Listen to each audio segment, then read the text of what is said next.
చైనాకైతే భారతదేశంతో ప్రస్తుతం మన ఇద్దరి మధ్యన సన్నిహిత సంబంధాలు దెబ్బతిన్నాయి.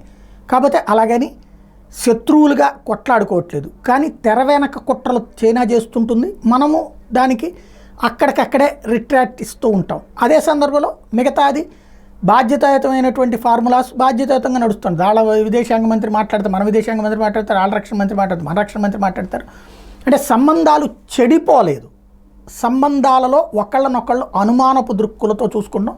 అట్లాగే వ్యాపార పరంగా మనం కొన్ని రిస్ట్రిక్షన్స్ పెట్టాం. అయితే ఇప్పుడు ఒక రిస్ట్రిక్షన్ని తొలగించాం. చైనీస్ టెక్నీషియన్లకి ఇప్పటిదాకా మనం ఇచ్చేటటువంటి వీసా 4 నెలల నుంచి 5 నెలలు పడుతుంది వాళ్ళు ఇక్కడికి రావడానికి. వాళ్ళ టెక్నీషియన్స్ ఇప్పుడు 30 రోజుల్లోనే క్లియర్ చేయాలన్నటువంటి ఆదేశాలు ఇచ్చాం. ఎందుకంటే చైనా వాళ్ళు ప్రొడ్యూస్ చేసినటువంటి మిషన్స్ ఇక్కడ ఇండియాలో వాడుతూ వాటికి సంబంధించిన ప్రాబ్లమ్స్ వస్తే ఈ డిలేస్ కారణంగా సమస్య ఎదురవుతోందంటూ పారిశ్రామికవేత్తలు ప్రభుత్వం దృష్టికి తీసుకెళ్లిన నేపథ్యంలో ఈ నిర్ణయాన్ని తీసుకున్నారు.